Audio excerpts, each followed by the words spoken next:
Hi. So I'll go ahead and get started. So my name is Rhiannon, and I'm one of the partners here at Steelhead, representatives of brands that use trade show marketing to grow their market. And so when we walk around, you'll see like up on the screen in all of the different conference rooms, images of the projects that we put together. And then I'll actually take you in our warehouse and you'll get to see some of the projects that are in full production mode. So just really quickly, we've been in Las Vegas since 2007, and I'll talk a little bit about that journey. We were actually founded in 1996.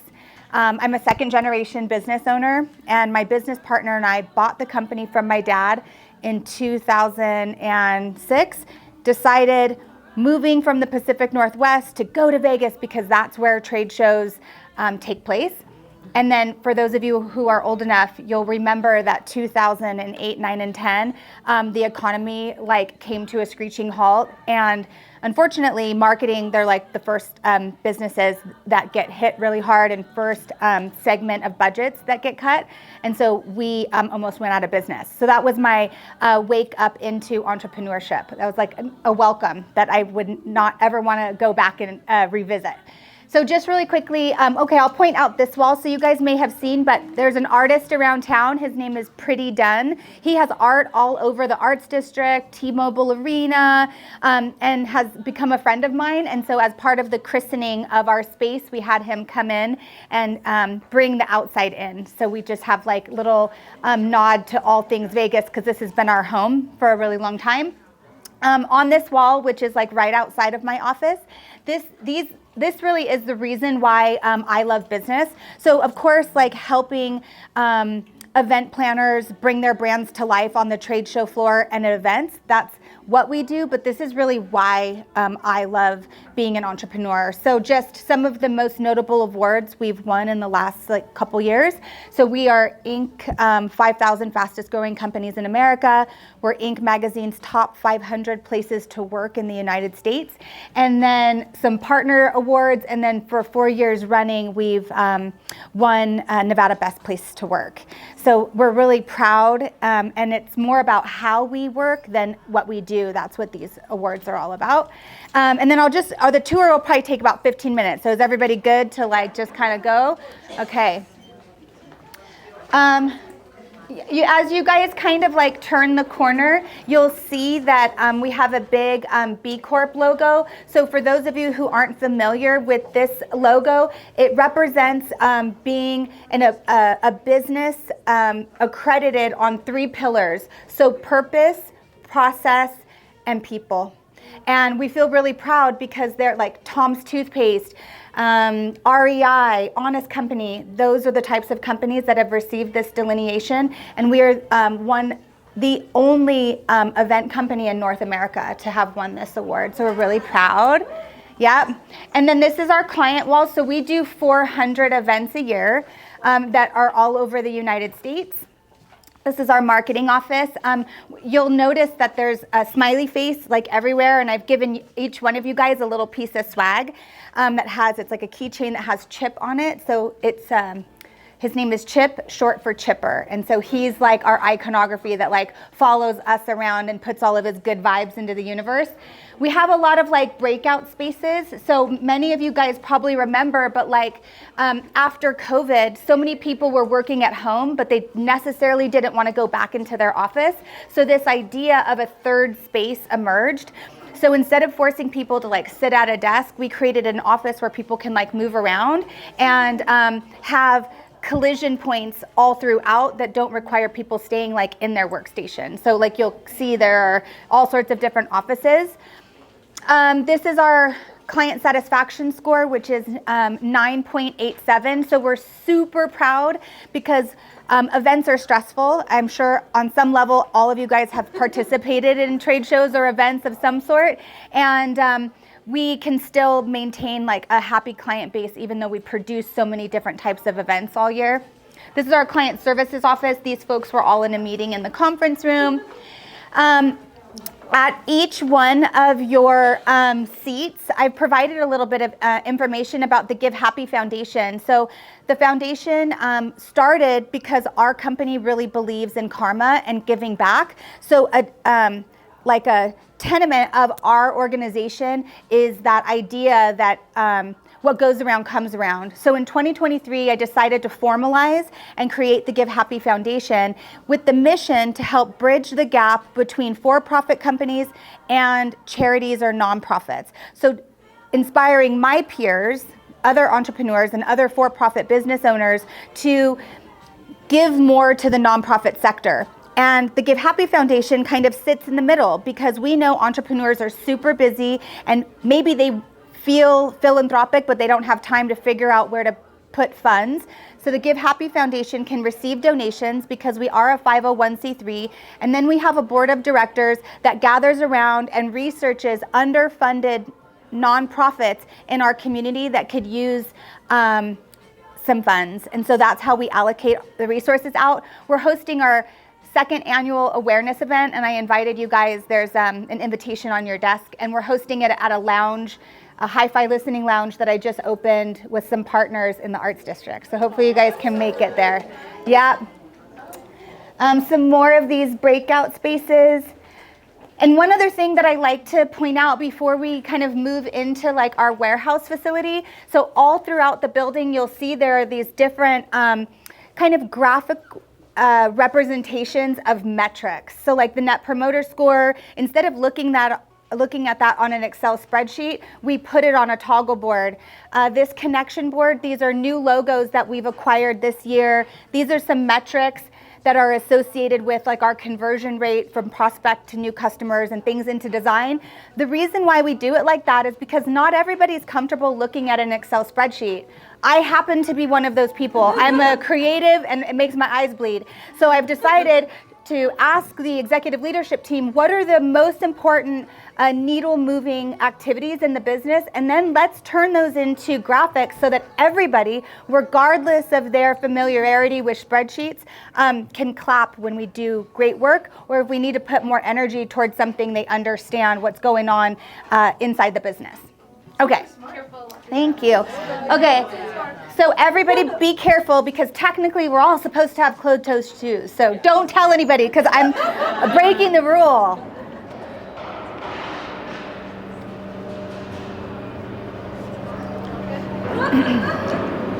Hi, Chase.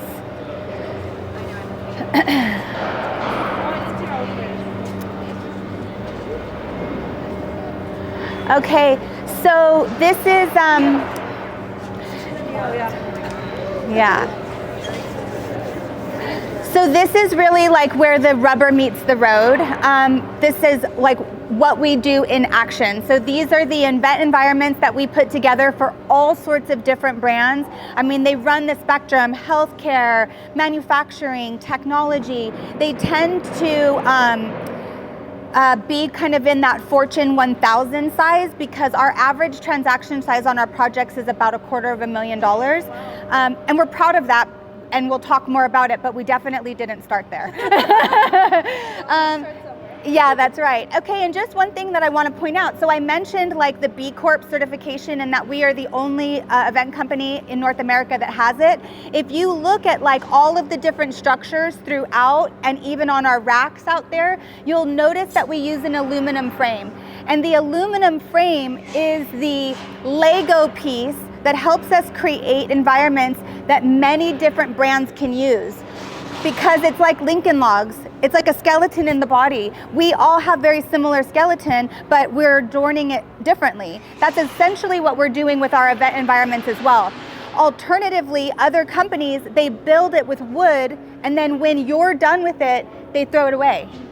And so we have created a system that requires, that allows our customers to get their customized environments. They can use also the inventory that we've created in a very like neutral palette, and we can reuse everything, which is so much better for the environment. Yeah, yeah, for sure.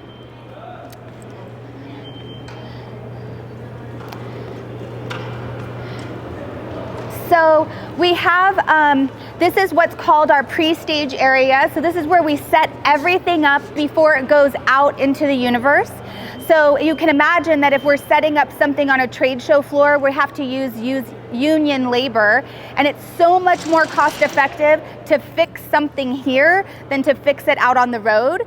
Back in that corner, we have a full production facility with 2 CNC machines. So we have the ability to build anything custom, and we do build custom components for our clients, but then those are for their specific product, but then everything else we can utilize our system to fulfill their order. Yep.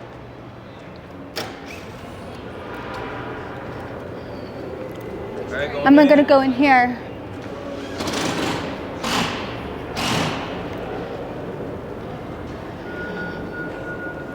Let's see. I'm like weaving everybody through back to the kitchen. Yay! Okay.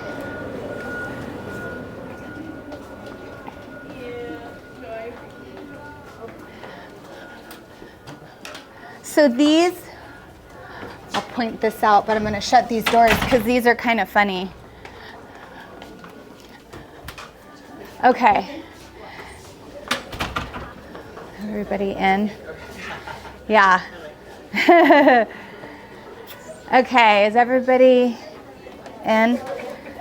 Okay, so I just want to point out something that's kind of funny. So I was listening to, I don't know, a YouTube or something, and it was suggested that you can come up with these great ways to describe your employees. So this is like what we call as our executive row. So these are my business partners and our executive leadership team. So you take the best trait and the negative trait, and then you make a description out of it. So you can tell there's a patient perfectionist, which is my business partner, Sean Combs.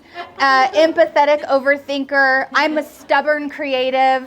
Yeah, so anyway, it's just a fun way to like to describe the executive leadership team. You can go down here.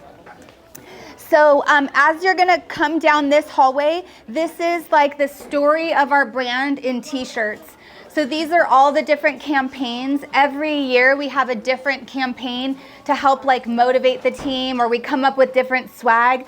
I really believe in like having swag that people like to wear and they feel proud to kind of represent the brand. So yeah, this is probably about 1/3 of what we've created. And then the last thing that I'll point out before we eat some lunch. So who here has heard of like an org chart? Is that a word that's familiar? Org chart, everybody know what that is? So essentially it has like the owners at the top, and then the managers, and then everybody else.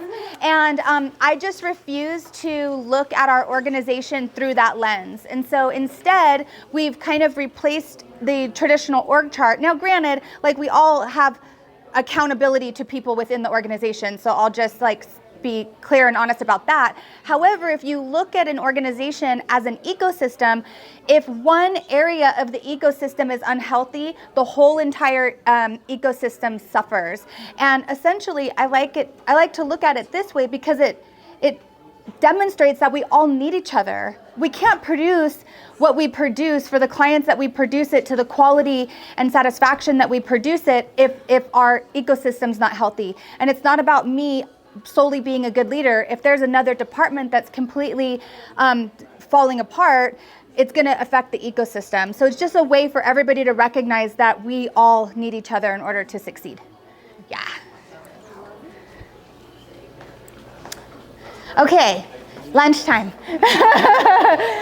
One other thing I'll point out. So you guys heard about the foundation, the Give Happy Foundation, which is the formal way that we give back to the community. This is called our Give Happy Committee. And so these are like the boots on the ground steelheaders who do volunteerism throughout the community. And they partner, this is the boots on the ground volunteerism, and then they partner with the Give Happy Foundation to help allocate funds and to kind of work on different projects from a funding perspective, and then boots on the ground volunteerism. I love cool? it. Yeah. To get some ladies involved with us. Yes, totally. Okay, so lunch now, my friend? Should we bring everything in there and then Like make our plates and then go in there? Probably. Okay, perfect.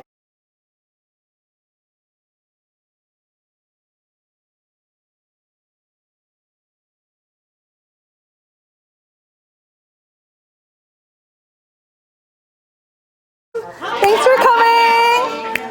I think most of you know me, but for those who don't know me or know about the Female Founders Foundation, this started as a passion project in Julie's car about December of 2021. Basically, the story is we came back from our dear friend Hazel's birthday in California on a road trip. We were listening to Gary Vee podcasts because we're crazy entrepreneurs and we listen to podcasts instead of music on road trips. And during that, we somehow sparked this idea of like we should create a peer group for women, by women, and basically supporting one another because we're just sharing the struggles and challenges we faced on our journey. Like we're like, man, there's so many like downs and like there's so many moments where it's like we just feel so alone and so defeated on that entrepreneur journey, especially as a woman. Like one of our first speakers, Teresa Fede, said it really well. She's like, you know, I was talking to so we're in an organization called EO, and she was talking to one of her forum mates, and she's like, you know, the difference between me and you is I am you and your wife, right? Like when a man is an entrepreneur, they just focus on their business. When a woman is an entrepreneur, you are responsible for your being the head of a business and a leader there, but also the leader and head of your household often. So I think there's another layer of complexity and challenges for women entrepreneurs, like just on the balancing the home and the business front, but also even beyond that, just I think the resources, the connections, we don't have the golf clubs, we don't have the fraternity brothers, we don't have those like kind of like, I say it's nepotism, right? I mean, Alexa's on my team, her husband's in the commercial real estate field, which is where I come from.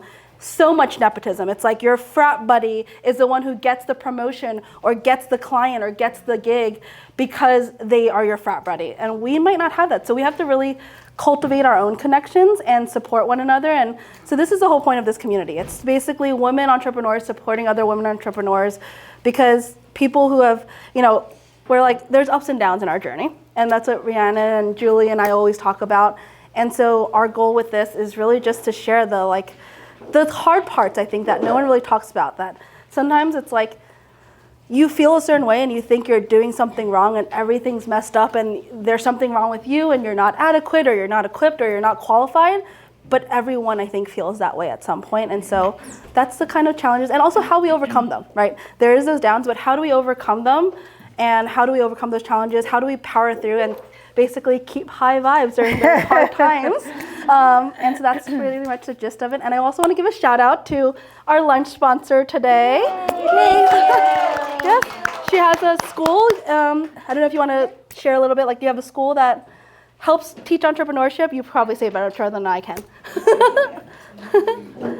It teaches, and so I love that. From here? Yeah, whatever. Yeah, if you want to, or. Yeah. I'm going to read. I won't front. I can talk. Yeah. So it's easier for me. Yeah. But I think it's so important to teach the younger generation entrepreneurship as well. And so long term right now, like this organization focuses mostly on helping women who are current entrepreneurs kind of scale up, get to the next level. But long term, I do want to start a program that helps like teens and younger people basically in college or even before college, because while she's kind of figuring out her, a story personal firsthand. I have someone on my team. Some of you know her. Her name's CJ. She came to me straight out of high school. She never went to college, and in her first year with me, she made over $100,000, where most of her friends were still struggling. In 50, 60 grand of student debt per year, she made over $100,000 in her first year without a college degree, and she continues to do really well. And that's what I mean about entrepreneurship. When you take that path, you could potentially avoid hundreds of thousands in debt and get further ahead if you're willing to take the risk. So I love what she's doing. Yeah.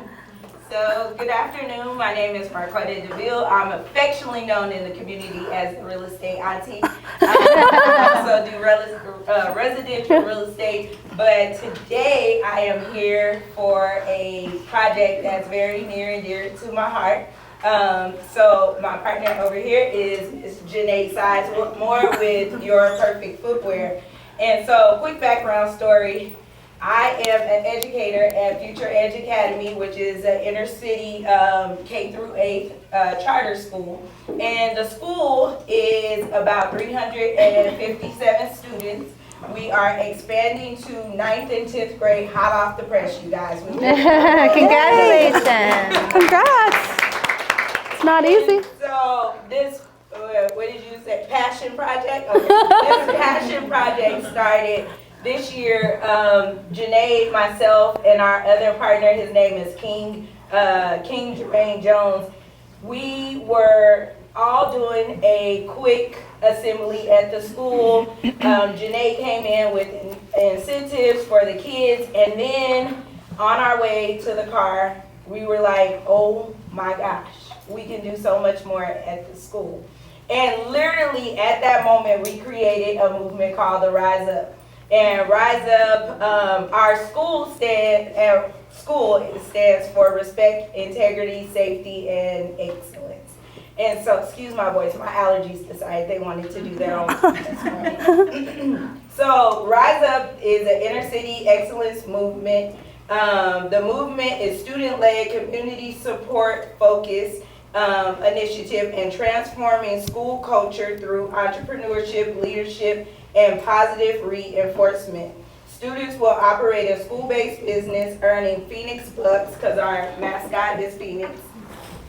And our goal is to go from being a 2-star school to being a 5-star school within the next 48 months. Great. And so with me teaching business entrepreneurship, my 8th graders, our incentive for them launching their business this year, one, they'll be the legacy at the school. They'll launch the first business at the school, and it's a t-shirt business. This is the Standing on Big Business. The theme of my class is Standing on Business, so they decided to launch Standing on Big Business. And so the t-shirts, along with other fundraisers, the kids themselves came up with everything, and they decided that not only are we going to build a library before they leave this year, we also want to build a student store where kids who no longer can afford like 3 or 4 uniforms, now we can donate our school uniforms back to the student store.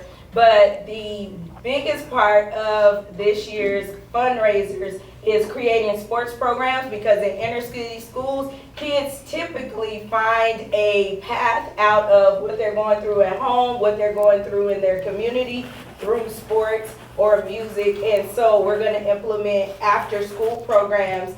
And then there's the library.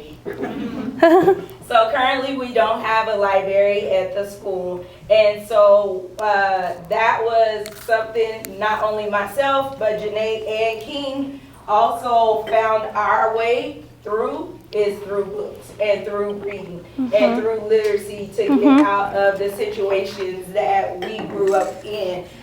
King is not here today, but quick story, he literally got kicked out of the whole public school district in Detroit because of fighting, but nobody really looked into the fact that he was a foster kid that had been sent to at least 30 different homes by the time he was 12.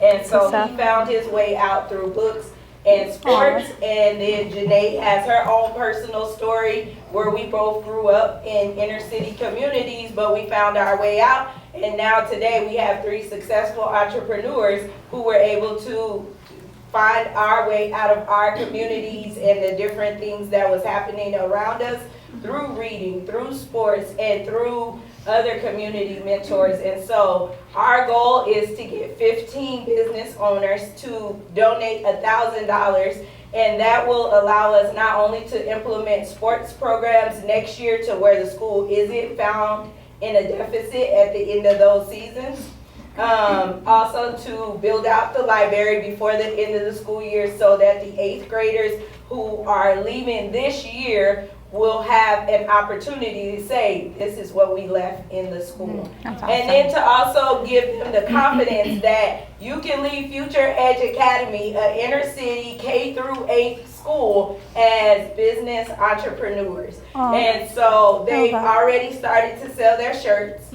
and I had to represent because Aw. King is the endorser for my 801 class. I'm the endorser of 802, so this is 802's design. And so at the end of the school year, we will have a hopefully groundbreaking for the library and the bookstore sneaker ball. Here's where Janae comes in. Her nonprofit, Your Perfect Footwear, is going to sponsor every kid to go to Shoe Palace. We shut down Shoe Palace, and every kid will get a brand new pair of shoes. Oh, I love that. And with the shoes, we're gonna go to their 8th grade celebration. And we'll also give back to the community that helped us accomplish. So there'll be a recognition at the sneaker ball for everyone who gives to our project.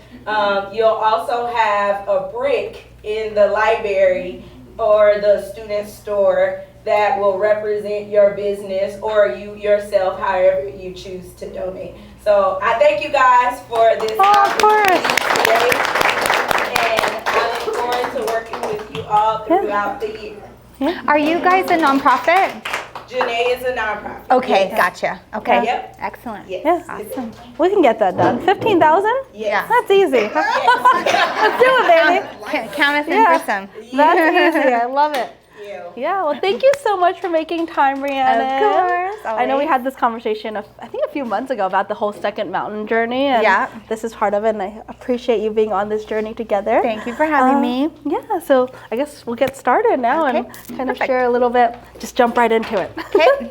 So we're going to do this one a little bit different. We're doing it kind of like fireside chat podcast style. So I'm looking at the questions. I'm not reading text messages here. And I do have some responses written here. Yeah. So my trusty intern ChatGPT helped me after many conversations. We figured out the questions. So to start, I want to ask you, what pushed you to take that first step into entrepreneurship? Was it a bold vision you had, frustration with your situation, or just something else entirely? Okay. I mentioned in the very beginning when we started the tour, I'm a second generation business owner. And my current business partner and I bought the business from my dad in 2006 and moved it from the Pacific Northwest to Las Vegas in the 2007-8 timeframe. However, what kind of led me into working for the family business, because quite honestly, I never in a million years as like a young woman in her 20s in college thought I would work for my dad's business, let's just say. But I went to college. I have 2 degrees in psychology and sociology. And so I was a social worker in the state of Washington helping very high at-risk youth and foster youth find their footing in healthy foster home settings, which is very difficult. Yeah. And it pulled on my heartstrings. I had to move foster kids out of abusive foster homes because, quite honestly, there aren't a lot of good placements for especially teen fosters. And so after having done that for 5 years, I just needed a bit of a break. I have my heart on my sleeve, and it was so challenging. And I went to my dad and I just asked for like a job to make some money while I was taking a breather. Well, that breather has lasted like 22 years.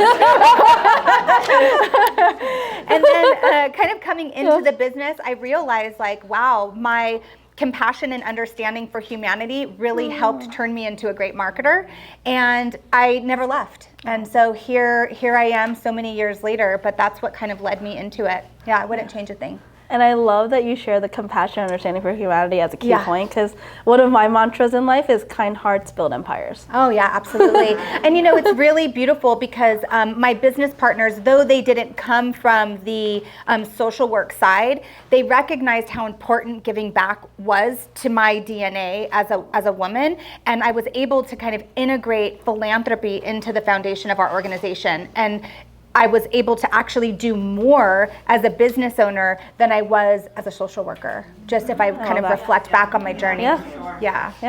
That's the same thing I've realized as well. Right. Like I say, money can't buy happiness, but it buys you a lot of freedom and choices. Yeah. And it just makes you more of who you are, right? Absolutely. So thank you for exemplifying that. Yeah, thanks. And then, okay, this is the tough part, right? Like we talked about earlier, but in those early days when things felt uncertain or overwhelming, what helped you stay in motion and just really keep going? Because I know I feel like it's a rite of passage in entrepreneurship to have that moment where you're on your knees, like head in your hands, or like in your room crying in a corner, like what the fuck, right? Yeah. And many times. Last week. Definitely a rite of passage, and definitely something that I don't think is talked about enough, because especially as women, sometimes we're like, we have to be strong, we have to be stoic, we have to be all this, but what helped you? Yeah, so quite honestly, like I have, and I hope that every woman in this room can find it, but I have an unwavering belief in my own ability. It doesn't matter what it is. You need brain surgery and I'm your friend, and there's nobody else on this planet that can handle it. I got you. We're gonna YouTube, Google, and ChatGPT that shit. And the rest of our friends holding the flashlight. No, I really, truly, it's like, I just really honestly believe in myself, and it's taken a lot to cultivate that. I shared with you guys on this little piece of half paper, it was a last minute thought, so it's not perfectly put together. I cut them in my office, as you can tell, they're crooked. But it's a poem by Mariam Williamson, and it talks about like, if it's not us, then who's it gonna be? And my high school teacher, English teacher, in my senior year of high school gave me this poem. I have it framed in my office. I'm so thankful I have a house in Mexico and I have an office there. And I've carried it around with me for my entire adult life. So I highly recommend just reading this and absorbing the energy of it. Yeah. Oh, I love that. That's great. Thanks. Thank you for sharing that. And so let's see, I'm like, where am I?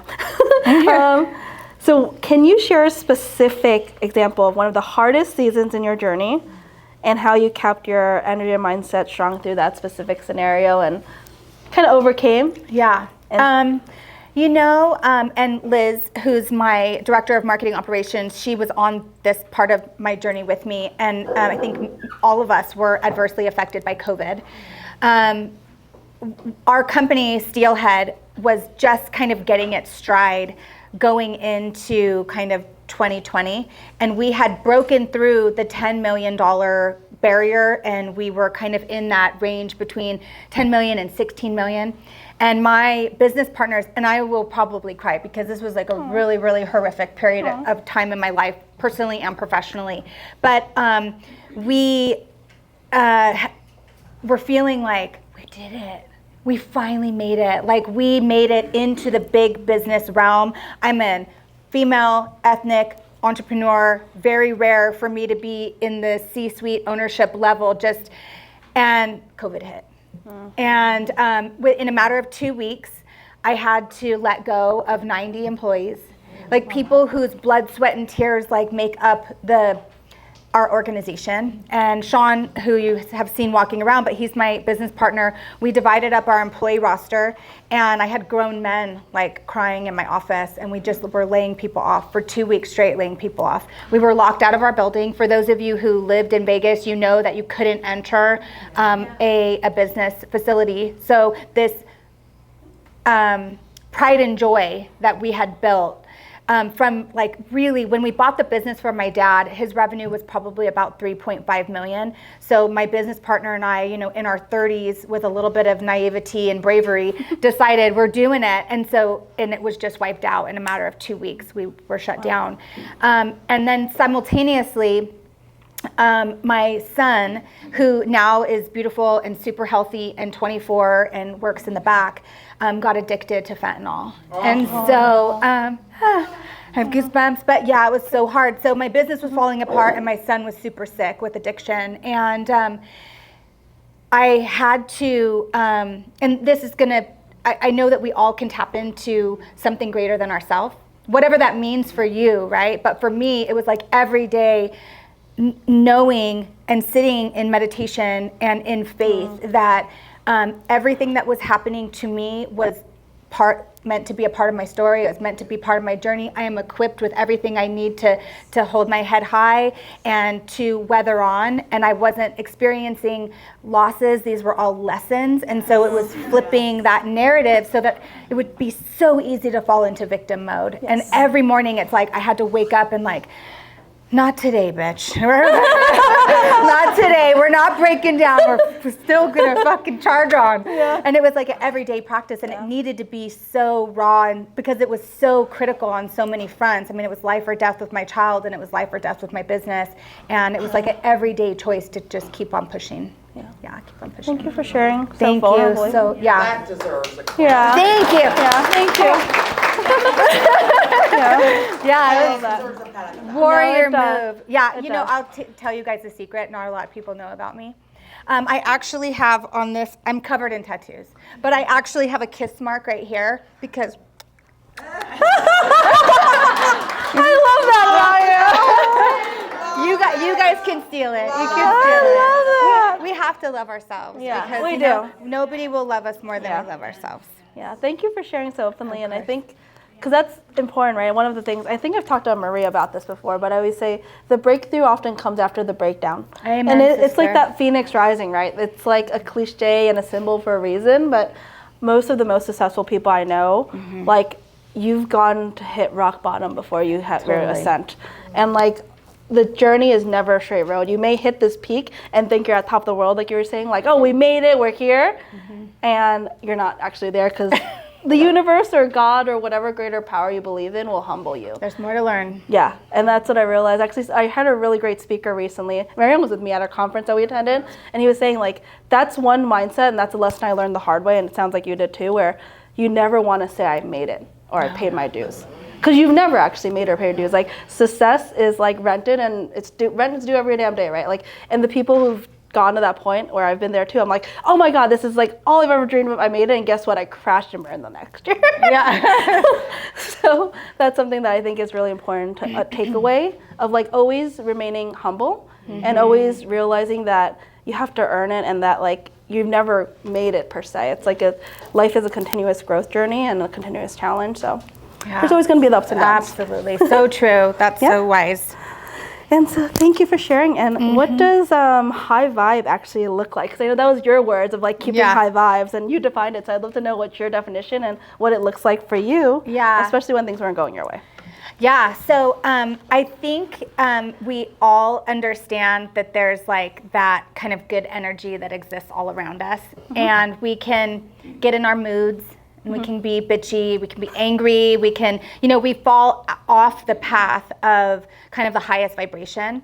And so in my practice, it's every day choosing to get in alignment with the highest vibration that I can cultivate in that moment. So, and that's just for me and my practice, you know, so it's like, okay, today, how can I be the best version of me? How can I be the most loving? How can I be the most kind, the most compassionate, the most patient? And it varies every day, given like whatever I have on my plate. But again, it goes back to it just being an everyday choice, looking in the mirror, like how can I show up as the best me today? Yeah. And sometimes it takes, you know, a few more extra seconds. Okay, let's go. Yeah, I love that. And it's so true, right? I was once asked, what is entrepreneurship? And I was like, entrepreneurship is a personal development journey disguised as a business. Oh, girl, that's a good definition. I was like, if you're not growing, your business is not growing. Right. So that point about continuous improvement and just being the best version of yourself. And it's you against you, not you against anyone else. Absolutely. That's so important, I think, because I think a lot of us get lost in that, like, comparing ourselves to other people. But your journey is different than mine, it's different than hers. And so we're all on our own paths. Yeah, absolutely. I love that definition. Thank you So for good. sharing. A comment to that. Yeah. You created an environment for high vibe. So that Thank itself, you. you get feeling you walk Oh, in, yeah. everywhere you turn, there's something that reminds you, and that's important in my experience to have that energy around you. So when you're down, it's not that much more challenging. It can be, but you're reminded. constantly. Yeah. I love the happy face on Thank your you. on your wall. Yeah, you know, thank you for acknowledging that, because it's very calculatedly curated, and it costs money to build a business that has this sort of energy. Liz and Hannah both know, you know, they helped me create the environment at Steelhead, and there's dollar signs attached to it. Oh, Like, yeah. we have pop-up events, like we outfit, we have great technology, we have music playing, we do lots of fun extracurricular things with our employees, and those are like net profit dollars. But how could you possibly calculate the ROI on that when and people will say, well, what is the ROI? Well, laughter in the hallway. Our employees, like literally, they cannot get enough. They're like, we want to spend more time together. And I'm like, you guys are together every day. Why? Go home. I love that. Yeah. Yeah. So it's very cool. But thank you. Yeah. Thanks a lot. It is for so true. acknowledging. Yeah. That was the first thing I noticed as a commercial real estate broker. I was like, how much? This is so expensive, but it looks beautiful. I was like, I know this how much this costs. I was like, that build up. Yeah. No joke. Yeah, but even the culture thing. Can I ask her a question? Yeah. So, what keeps you with such a high confidence? Because I think that women struggle with that. So you say you do it well because you believe in yourself, and that's why you give yourself the kiss. What is that? Is it the universe? Is it God? Is it whatever you call the higher spirit? What is it about you that you're able to do that? Yeah, that's such a good question. Life has really knocked me down a lot, and I've kept standing back up. And I allow myself to have credit for all of the wins, and that's what's given me the confidence that, at this point, there ain't nothing getting in my way. And all those times that I've fallen down, it's like allowing myself to really revel in the fact that I dusted myself off and I continued on, and I didn't shut down, I didn't break down, I didn't give up. I really just give myself credit for keeping going. And it's those small wins that have built up to me having a lot of belief in myself. Yeah. And you said something earlier, your losses are lessons. My losses are lessons. You're paying attention. You have Yeah. awareness, so that's a real Yeah, and I'll be really transparent with you guys. We just moved into this building in June of this year, 2024, Last June. Yep, but not even a year. And we have the ability to double in revenue in this building. So we can go from a $25 million company to a $50 million company. And the race is on. We want to get there fast because we want to be as profitable as possible with this new infrastructure. And Liz and Hannah, they know, but we were like, yeah, this is going to be great. And then the political landscape shook corporate America, and companies aren't spending on marketing because, they're nervous about recession and tariffs and whatever you think about what's going on politically, that's really legitimately happening in big corporate America. And so they're not spending. And so our prospects, it just started off slower than we thought. And it was one of those moments where it's like, what do we have to learn from this? Because we wanted to rear into 2025 and race to 50 million, and the universe was like, hold on. And so it was an opportunity to get a little bit more efficient, be a little bit more thoughtful, kind of clean up what we could clean up. And that kind of goes to something else I wanted just to mention, is that one of my greatest lessons when things are challenging and it's beyond my control, it's like I can only control what is controllable by me. And that includes my attitude. It includes my attitude. And so my executive leadership team, we did a saging of our building because the vibes are we need to reset. And we all stood outside, and I just invited everybody on our executive leadership team to just remember that these aren't losses. These are lessons. There's something in this moment right now that's cultivating a stronger foundation for us, and not to get caught up in that mentality of oh, fuck, this is so stressful or so hard, or what did we bite off? Which it's easy to get into that self-doubt. Yeah. No, I love so much of what you shared, and I just want to because I feel like you live so many of my mantras that I say. So one of them I say is action breeds confidence. Yeah. And that's exactly that. Action breeds confidence. You don't get confident by just sitting around or thinking about it or learning in theory. You got to fail forward a lot. Yes. And the other is that what you said about the expectations, right? I think we all are very naively confident, overconfident, over-optimistic in our first iteration of business, and then you have these projections and these pro formas, and more often than not, the universe and the world and economics and whatever is going on goes no, F you, it's gonna be harder, it's gonna be an uphill climb, it's gonna be more challenging, and it's gonna be tougher than you expect. So, and that's for everyone, and I think that's so important to share, because a lot of times when you're newer in business, the first time I hit those challenges, I was maybe I'm not meant to do this. Maybe I'm fucking up somewhere. Maybe this is not the business for me. Maybe like, and I had so many failures before I had any wins. And I think a lot of that is like the whole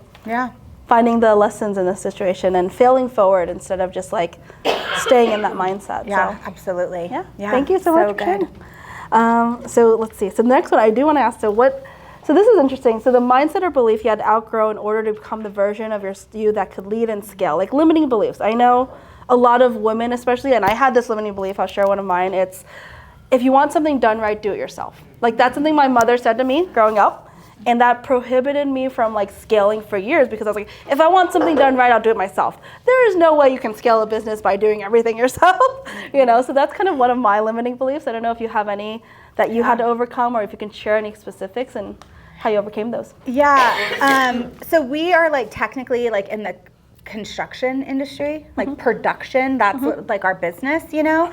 And my peers in the industry are white dudes, older white dudes, you know? And so I had a lot of like imposter syndrome.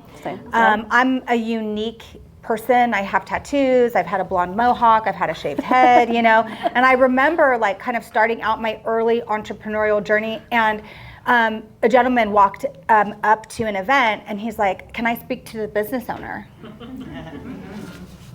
And this man looked at me like he could not process what he was seeing. He was like, "There's got to be someone else I can talk to." But really, you know, it's really overcoming that imposter syndrome. And it's like, if it's, who better to run a big business than me? I'm kind, I'm compassionate, I'm thoughtful, I'm loving, I have good like intentions. Like if anybody's meant to have it, like we should have it. We in this room should have it, because we're going to do right by the resources when they are bestowed upon us. And when we moved into this building, because we can see it from the freeway, the like my smiley face logo, I just like broke down. I was like, the universe made me the steward of something really huge. I'm terrified, and it's very cool. But just knowing like I'm a good steward for a lot of resources. I have faith in myself. Yeah, I'll do a good job. It is. Yeah. Yeah, well, thank you for sharing, and I think that's so true, and I hope everyone realizes that. Like, that resonates with me so much in commercial real estate. I could say it's male, pale, and stale. I'm gonna need to write that one down too. So I mean, when it's these male, pale, and stale industries or any kind of challenges, like that imposter syndrome is so prevalent. But I realize like exactly what you're saying as well. Like my clients love me and are so fiercely loyal and supportive, and like all my business is referral based because I'm kind, because I lead with kindness, because I actually care. And like, that's what I lead with. I was like, I literally had a conversation this morning and I was like, I think you shouldn't do the deal. Like, you should probably just stay. I was like, I don't need to make a commission. This is what's best for you. Whereas like a lot of people would be like, oh yeah, like, let's move you, let's do this, right? And so leading with kindness, actually caring, that's a superpower. And that's a message, and I love that you're sharing this, because that's actually one of like the themes I want to share with these lunches, is that like, growing up, one of my limiting beliefs was also you had to be like the devil wears Prada. Like, you know, like the bitch, like the super like, you know, just heartless and cold to succeed. But I've put that persona on. Me too. I have too. Early on in my career, I thought that was the persona and the person I had to be to get respect, to have someone take me seriously, because I had the same where they're like, who's the like, for some of you that don't know, I oversee a 100,000 square foot portfolio. My family owns real estate, and so a lot of people are also surprised. They're like, who's the landlord? And I'm like, I am. I'm your landlord. Not the old white guy. I'm the landlord here. So same kind of thing, but knowing that like you don't have to put that persona. You don't have to be the devil wears Prada, like super bitchy, super whatever. You can be authentic and exactly like you said, like I dress like this. I wear sneakers everywhere. I don't have Louboutins. I don't have an Hervé dress. I don't even pronounce Hervé. Is that how you pronounce Hervé Ledger? Whatever. I don't even know. See, those bandage dress things, right? You don't have to put on that persona or be afraid to be authentic. And that's what I love about Rhiannon, is that she's so authentic, she's so down to earth, and thank you. I also like nice shit, so let's not get confused. Liz is like, she cannot just receive what she's saying entirely. Me with my Chanel bag here. It's like, it's fine.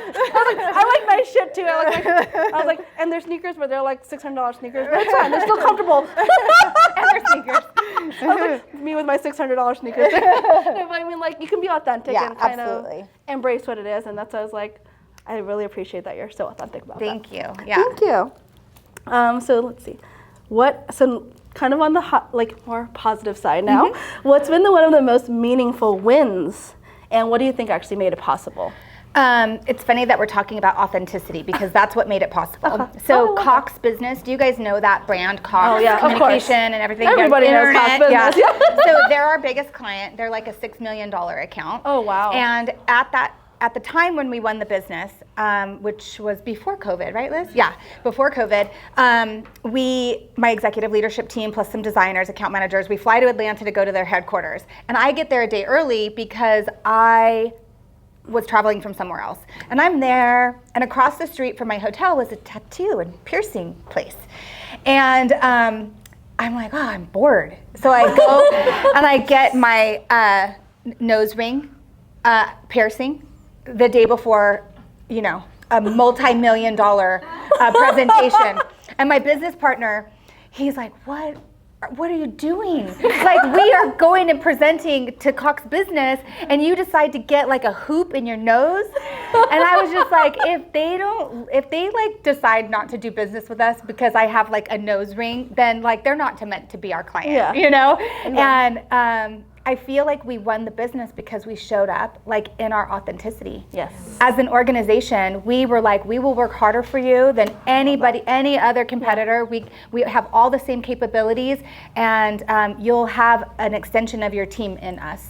Yeah. And I think that they knew that it was coming from a place of truth. Yep. Me and my nose ring. I love that you share that, and I love that that's the reason. Yeah. Authenticity is the highest vibe, and I know you're down this whole, I call it the spiritual woo-woo meditation journey, because we actually connected at Liz's event first initially before you. And authenticity is the highest vibration. So for those who aren't on their spiritual woo-woo journey, when you hit rock bottom, most people get there. So most entrepreneurs I know go into this spiritual woo-woo journey, but I mean, I call it that, right? It's legit though. There's science behind it, but authenticity is the highest vibration. So there's a guy named Gary Brecka, he talks about this, and basically joy, love, authenticity are the highest vibrations, and the Spark Notes version of all of this is that humans are like, think of yourself as an antenna, and like you're vibrating at a certain frequency, like the high vibes that Rhiannon talked about, right? And so what you put out there, your authenticity, that joy, that love, that compassion, our high vibration, it tends to attract that into your world. Back to you, yeah, for sure. And so that's really important, because I think when we get stuck in that victim mentality, when we get stuck in that like guilt or that frustration, you actually tend to attract more of it, and it becomes this vicious cycle. And so there's like actually this whole rabbit hole you could go down if you start Googling like human frequencies and like vibrational frequencies. So it's the Joe Dispenza rabbit hole. But I've studied with him in Dubai. Oh my God. I highly recommend it. That's so cool. Yeah. A lot of entrepreneurs that are really successful that I know are big into Joe Dispenza, so that's like a kind of like actionable tip, right? Like I know so many EOers, there's a week-long retreat that you can go to. I think Julie's done it. You've done it? Yeah. Yeah, I did that one too. Yeah, and so like it teaches you a lot about the importance of mindset and vibrational frequency and how it helps in success. So yeah, thanks for sharing that. And now let's see, so that's actually one of those, but were there any other tools or systems, groups, trainings, or kind of like similar to the Joe Dispenza stuff that really helped you shift from, I guess like ChatGPT says hustle to scale, I call it surviving to thriving, right? I think in the beginning of our journeys, it's all about, let me just survive, let me just get through this, let me just break even, let me just pay my bills. So does anybody know EOS? The Entrepreneurial Operating System, you guys know about that? Yeah, we had one of the speakers for us. Okay, great, yeah. So Implementers. Our journey at Steelhead was we read Rockefeller Habits. Rockefeller Habits led us to Scaling Up, and these are the names of books. So Rockefeller Habits, it's all kind of theoretical, principle oriented.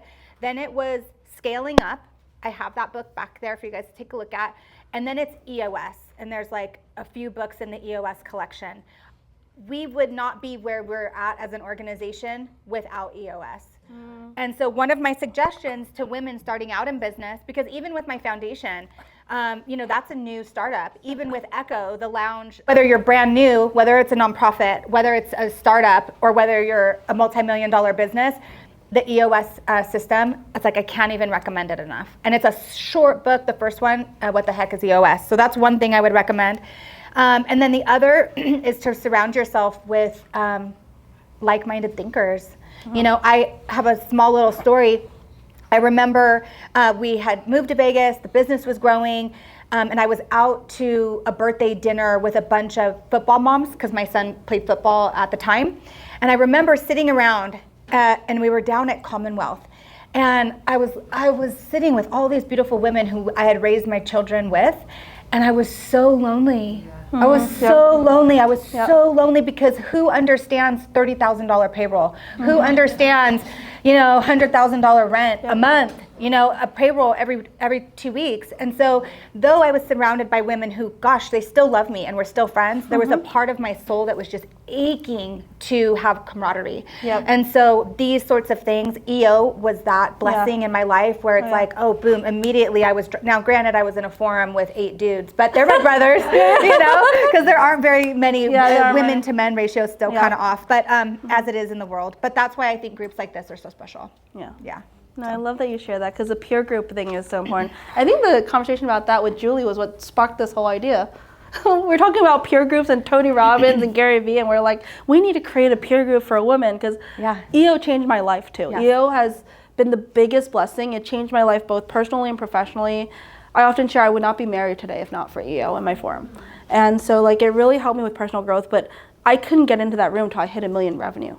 So what about the people who haven't gone there, right? I mean, we have EOA now, which is 250K revenue, but it's still a little bit different. Like EOA is more about scaling up and getting to $1 million. Yeah, and getting to $1 million. But EO is really where you find that support group of that camaraderie of people who understand that, people who understand hey, on paper my asset and net worth looks great, but I'm having fucking cash flow issues. I'm digging into my personal savings. I'm having capital calls. I haven't been cash flow positive and I haven't seen a net profit in over a year. And I'm hustling nothing's wrong and I have to show this to my team, right? Because not everyone gets that, right? That's part of the journey. And that's not something you want to really talk about to public, or when you're going through it, you definitely don't want your team to know. You don't you have to come off as strong and the leader and positive and optimistic, but you're fuck, this sucks, right? Fuck, this sucks. I'm digging into my personal savings. I'm doing whatever it needs to be. If you have to take out loans, I'm fortunate I've invested in real estate, and I've been in the industry for so long that my real estate income from my rentals could basically pay my bills. So it was really a matter of just okay, I just don't have extra money. I could just pay my bills and that's it, right? Can't get my Chanel purses at that point. The struggle is real.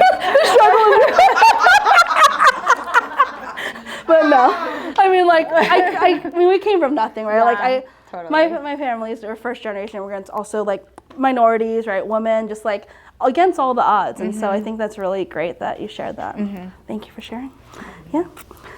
And so now, at this point in your journey, how do you personally define success, and what helps you stay aligned with that definition as you grow? I ask myself very frequently, is my tank full? Oh.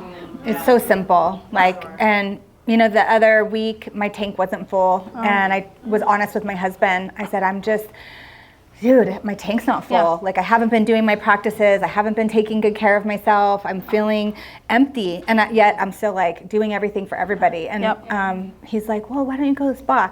Okay, that sounds so nice.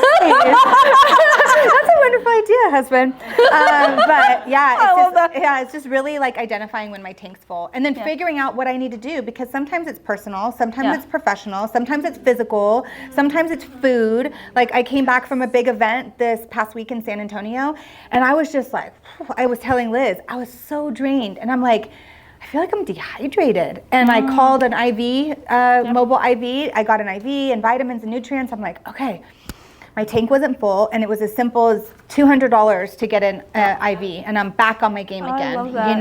And so sometimes it's spa, sometimes it's I need a week girlfriend time, and Same. it's I go and be with my girls, and that fills me up.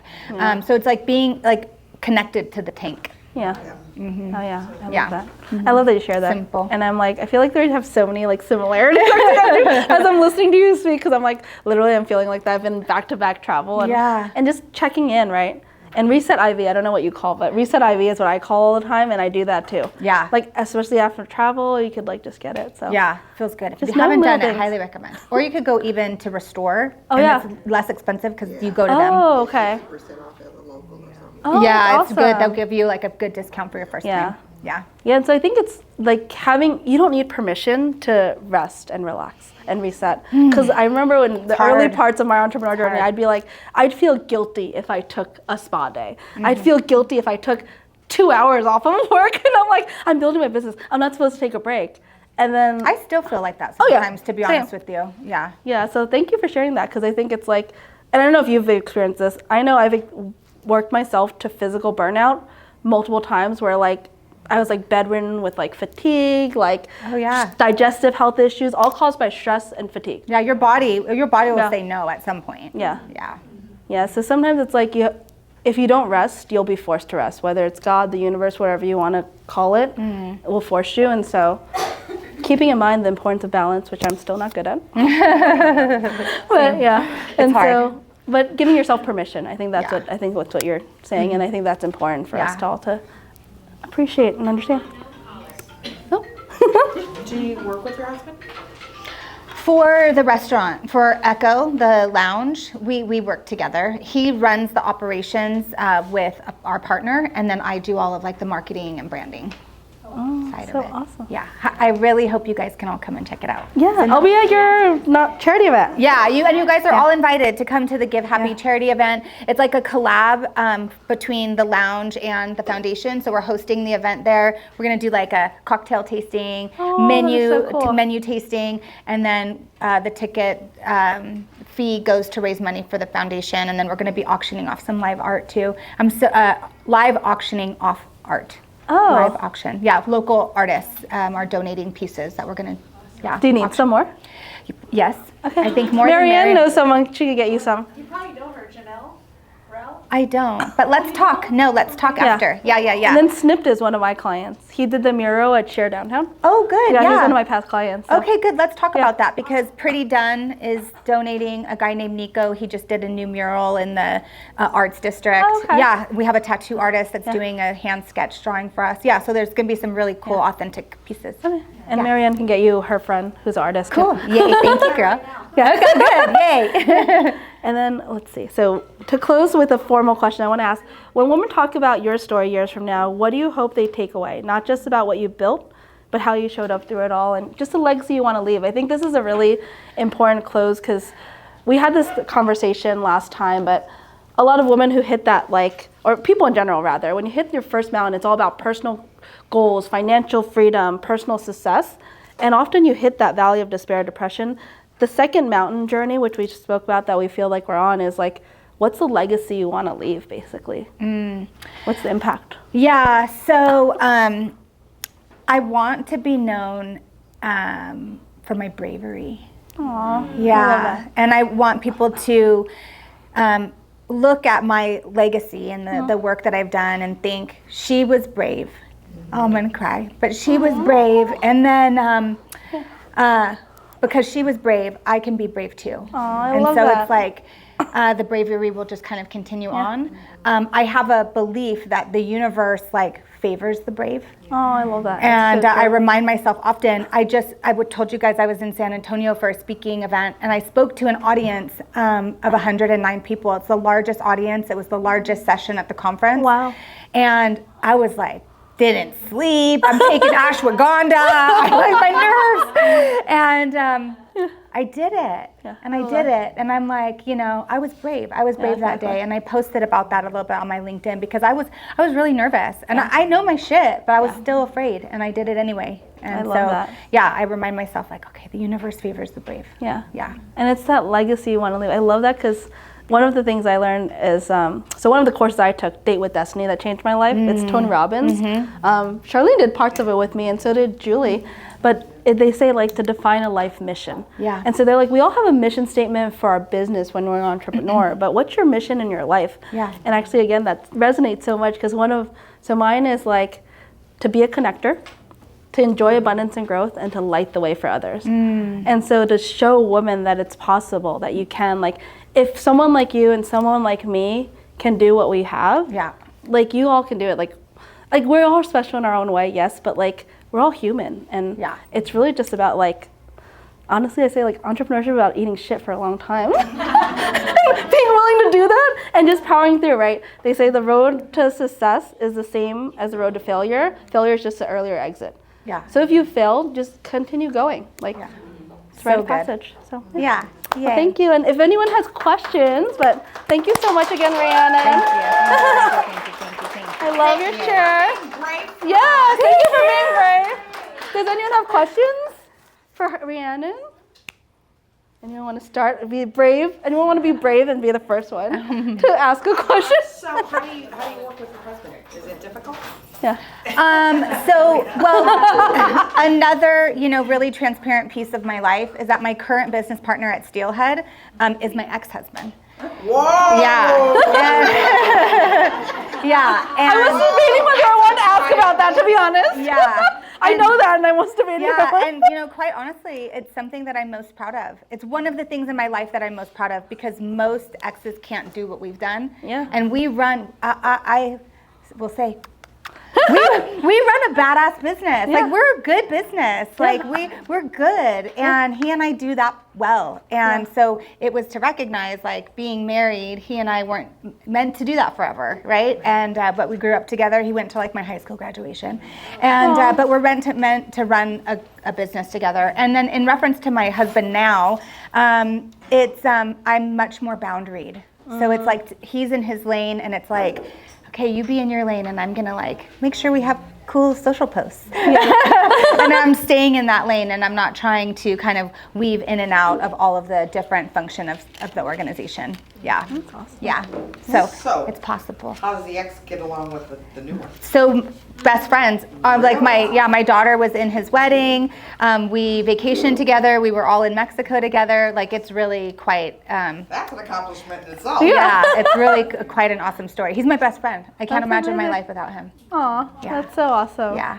Thank So you. happy for you. Thank you. I'm happy too. Yes, I ma'am. have a question. Yeah. Since you are second generation entrepreneur Mm-hmm. taking over your dad's business. Do you see your son taking over the business when you're ready to? We would never put that pressure on him to do it. But you were talking about nepotism. He is definitely a nepo baby. Liz is laughing because she's like, yeah, he is. He works so hard. He does. He does work hard. Yeah, he's a great contributor. And if this journey is meant to be on his path for his entire adult life, then we'll see. But also be capable. Because we are the stewards of people's livelihoods, Yeah, and for sure. don't roll up as like an entitled kid and fuck it up. Yeah. Yeah, so we'll see. Yeah. I have a question. What's your role here now compared to what you envision for the future? Because as an entrepreneur, it's so hard to stay in one thing. Yeah. Everything's so exciting. Yeah. So right now I'm the CMO, so Chief Marketing Officer. So any interface with our brand is run through me. So marketing, the business development functions, all of the brand building, all of our own event communication things that we do, that's kind of all inside my umbrella. And then my ex-husband, my business partner, Sean, he's more on the operational side of things. Quite honestly, I am growing Liz into doing the things that have to do with branding and marketing. Yeah. So she's been on my team for a really long time and has continued to evolve. And there's another leader that's been with me for a long time, and he's evolving, and they're both in charge of different departments now. And so really it's like my role is like to more act as an advisor. I don't necessarily want to take on more. I want to be more of a thought leader. I want to be involved in more give back. I want to run the charity. I want to grow Give Happy Foundation.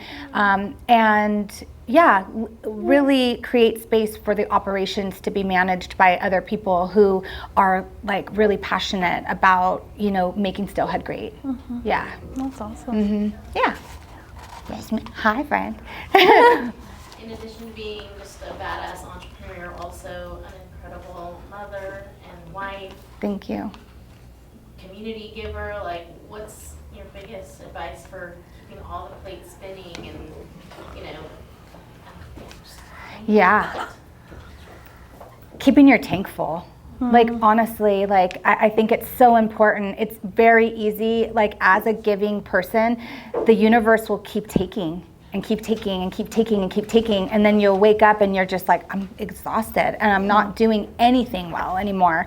And so it's really important to me to stay kind of tuned into my own joy, my own happiness, my own satisfaction, my tank being full. Because if it's not full, then I'm not showing up well for the other things that are asking of my attention. It's a challenge though, because I like to say yes. And I like to do the things and to host the things and to be involved in the things. And so I find myself sometimes like, oh my gosh, I said yes too many times. And my friend, who's also Melissa Blinn, I don't know if you guys know her, but she's kind of a coach that helps women, strong women in general, that just get off kilter every once in a while. And she'll ask me to pull back and evaluate my calendar and ask myself where I can say no, and that's challenging. Also, you know, one thing, and we don't talk about it very much, but it's like I pay a lot of attention to my cycle, like my period, you know, and it's not talked about a lot, like in the entrepreneurial world. But the week before my period, like I'm not in a good space. Like, you know, I'm tired, I'm hungry, I'm grumpy, and so to be mindful that that's my body asking for a little bit more grace or a little bit more spaciousness or a little bit more sleep, and kind of managing myself, keeping that in mind, because we are really cyclical. And then, you know, you go through your period, and then the next week it's like, oh yes, everything running, you know. And it's just to know, like, there's a time for me to load up my calendar, and it's the week after. Yeah. What advice would you give to a young minority woman that is kind of in the same space as you, but just really starting out her journey, that maybe didn't have the opportunity, like you had this business your dad had created, and she doesn't have that? Right. What advice would you give? You know, I think it's like to see yourself as a soul and not as a woman and not as a minority. It's really easy to connect to that being a challenge. And I think part of my success now is, you know, I am a woman and I am ethnic and I'm super fucking capable. First and foremost, I'm super capable. Because it is very male-dominated, white male-dominated. Oh yeah, girl, for sure. A lady that is in that space. And she's like, everywhere she turns, that's all that she sees. So she doesn't really have anyone to look to because that's what's surrounding her. Pass her my business card.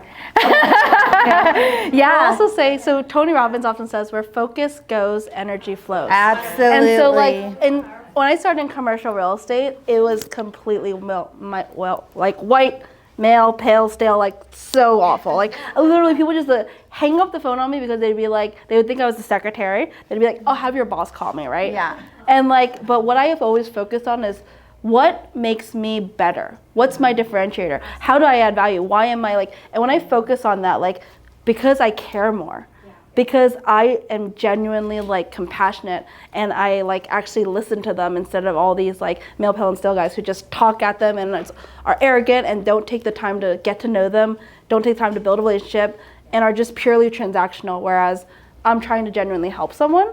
And so when you focus on the good, that's where it goes. But it's I could have easily been hey, I'm a minority, I'm a woman, I'm all this. Yeah. And it's hard, it's a struggle. It's hard. But I never focus on it's hard, and it's always I get to instead of I have to. That's a good one too. So yeah. Cool. So Rhiannon, how did you get Cox as a customer? How? Good marketing, girl. No, really it took our entire team, and us demonstrating the capabilities on all the fronts that mattered to them. And I'm a big believer, actually, as a follow-up to that, I'm a big believer in the giving back, right, full circle. So thank you so much for spending your time and sharing with us, but also, who is your ideal client? If anyone in this room knows someone that could be a customer or client of yours, maybe they can make an introduction. So who is the client that you serve? Thank you. Yeah. Liz, is there people waiting for the classroom? No, I just want to repeat the 3 books you mentioned. The Rockefeller. Oh yeah, they're on the back table. Is the Rockefeller? Rockefeller Habits is the only one we don't have. Okay. Yep. Cool. Okay, our ideal customer. Yes. So typically Fortune 5,000 healthcare, pharmaceutical, manufacturing, technology companies that spend a good amount of money marketing their brands at trade shows. Yeah. So if you all know anyone, who do they contact, you or? Either one. Have them go through our website, and then Liz will make sure they get put into the best hands possible. Okay. And then for the foundation, as I mentioned, I'm looking to connect with, if you guys know of nonprofits that fit within the arts, community development, and arts, community development, and environment. So those are the 3 pillars the Give Happy Foundation gives grants to. There's a grant form on our website, and I would love to support your organization that you guys were talking about earlier. So please fill out a grant application for that. And Liz and I are both on the board. And then also the flip side of that, and on this form here, it talks about kind of the model of connect. I'm getting all up in your stuff. The model that we connect with for-profit businesses that are wanting to be more philanthropic. We give them the platform, the foundation, to easily give, knowing that the funds will be distributed typically to underfunded nonprofits. So nonprofits or charities in our community that are doing really great work and have smaller budgets. And our board vets and interviews those nonprofits to make sure that the funds that are given are going to a good place. And I'll give an example. I was on the board of directors for Make-A-Wish Foundation for 3 years. I love their organization. Our foundation doesn't give money to Make-A-Wish Foundation. They're a very, very well-funded machine. They've done a great job getting themselves there, but that's not our who for giving, right? So like smaller grassroots. Grassroots, underfunded. They're doing, like, we just gave, I think, $5,000 to Project Maryland. Oh yeah, that's one of my friends. Yeah, Wendy's amazing. Yeah, they're so great, and they're doing really great work, providing period supplies all throughout kind of Clark County. And they don't have a big top line budget, and she does a lot of work just out of the goodness of her heart. And those are the sorts of organizations that we want to work with. Oh, I love that. We'll have to collaborate more. So we're doing monthly charity events. Our next one is puppy yoga with a local animal rescue at our Henderson office. Gina Lynn is over there. She's kind of helping me, and Gloria's leading it. Gloria is a yoga instructor and an advisor with Angle Invokers and certified yoga instructor. So we're partnering with a local pet rescue. And cool. I love that you're sharing this because I want everyone to, giving is living, and the most successful people I know are also the biggest givers and have the most generous heart. Maria's one of them too. Yay. For those who don't know Maria, she adopted 3 children out of foster care, right? Yeah, she adopted 3 children out of foster care, and she's been raising them ever since they were little. So, a lot of people think, especially earlier on in the career or in the entrepreneur journey, I hear this excuse, and yes, you can't pour from an empty cup, but at the same time, if you ever follow any of Tony Robbins stuff, he is one of the most successful people. He has a lot of haters, but he's one of the most successful people I've ever heard. And he always talks about that. The people who give their last $5 are the people who also get, the universe and karma exists, and there's this whole synchronicity. And no matter what point you are in your journey, just living in this city, in this country, we are so blessed and so fortunate. For anyone who's traveled to South America, to Southeast Asia, to any of these places, you're we have clean water. Yeah. We have electricity, we have air conditioning, we have food to eat, we have a roof over our head, and just these basic things, we are so blessed.